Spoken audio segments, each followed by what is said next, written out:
कल रात मैंने जब फोन की स्क्रीन पर अपनी सेल्फी ली तो मुझे हल्की सी बेचैनी महसूस हुई। ऐसा लगा जैसे मेरी परछाई मेरे पीछे झांक रही हो, अपनी आंखें चमकाती हुई। उस पल मुझे लगा शायद ये मेरी थकान का असर है, लेकिन जैसे ही मैंने फोटो को जूम किया, मेरी परछाई में दूसरी आंख झपकती दिखी। मेरी सांसें अटक गईं। क्या कोई मेरे साथ है या फिर ये मेरे दिमाग का खेल है? मैंने खुद को भरोसा दिलाया कि ये सब महज इत्तेफाक है, लेकिन दिल की धड़कनें मानने को तैयार नहीं थीं। रात गहराती गई और कमरे में अजीब सी ठंडक फैलने लगी। मैं बिस्तर पर लेटा लेटा छत को घूर रहा था, तभी दीवार पर मेरी परछाई हिलने लगी, जबकि मैं एकदम शांत था।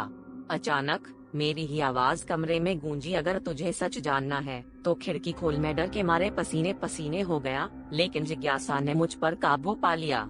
मैं धीमे धीमे खिड़की के पास गया और जैसे ही उसे खोला, बाहर घुप अंधेरे में कोई मेरा इंतजार कर रहा था। मैंने देखा कि बाहर सड़क के किनारे एक और मैं खड़ा था, बिल्कुल मेरी तरह, लेकिन उसकी आंखें इंसानों जैसी नहीं थीं, उनमें गहराई में कहीं अजीब सी रोशनी थी। उसका चेहरा मुस्कुरा रहा था, लेकिन उसकी मुस्कान में कोई गर्माहट नहीं थी, बस सर्द डर था।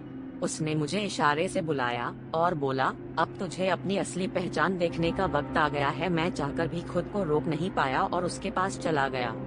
जैसे ही मैं उसके करीब पहुंचा, उसने धीरे से मेरे कान में फुसफुसाया, अब तेरी जगह मैं रहूंगा और तू मेरी जगह चला जाएगा। अचानक मुझे लगा मेरा शरीर हल्का हो गया है और मैं ऊपर हवा में तैर रहा हूँ। नीचे मेरा शरीर, यानी वो दूसरा मैं, मुस्कुराते हुए खिड़की बंद कर रहा था।